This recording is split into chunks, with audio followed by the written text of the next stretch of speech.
Hack that ஒய்ஃபா. என் புருஷனுக்கு என்னாச்சு doctor? he is completely very difficult condition. அவர் அளவுக்கு அதிகமான ஸ்ட்ரெஸ்ல இருந்தனால தான் ஒரு கட்டத்துக்கு மீறி அவர் பாடி ஃபுல்லா பேரலைஸ் ஆயிருக்கு. அவரால நம்ம பேசுறத கேட்க முடியும், உணர முடியும், ஆனா ரெஸ்பாண்ட் பண்ண முடியாது. இவரை காப்பாத்த ஒரே ஒரு வழிதான் இருக்கு. அவர்கிட்ட மோட்டிவேஷனா பேசுங்க. எதை சொன்னா அவர் சந்தோஷப்படுவாரோ அந்த மாதிரி விஷயங்களை அவர்கிட்ட பேசுங்க. டேய் டேய் டேய் மச்சான், டேய் உனக்கு பிடிச்ச பெக்கடி லெமன் எல்லா வைன் ஷாப்லயும் 80% ஆஃபர் போட்டுருக்காங்கடா. ஆமா மச்சான். மச்சான் டேய் நம்ம எல்லாரும் சேர்ந்து ட்ரிப்புக்கு போவோம்டா. ஆமா மச்சான், எந்துடா. டேய் டேய் வேற வேற மச்சான். தஞ்சி கொஞ்சம் வெளிய போங்க. வெளியே போமா, சொல்றது கேளு. நாங்க சொல்ற வரைக்கும் வராத. மச்சான் உன் எக்ஸ் அவரும் கூட வராடா. டேய் கிடு கிடு கிடு மச்சான், இந்த வருஷம் ஆர்சிபி கப் அடிச்சிருச்சா?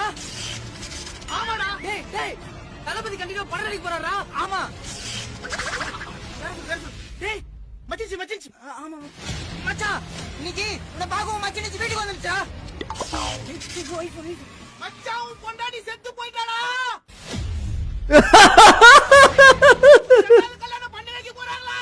பண்ண போறாங்க.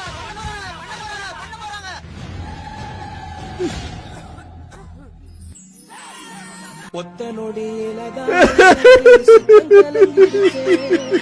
மொத்த உலகமுமே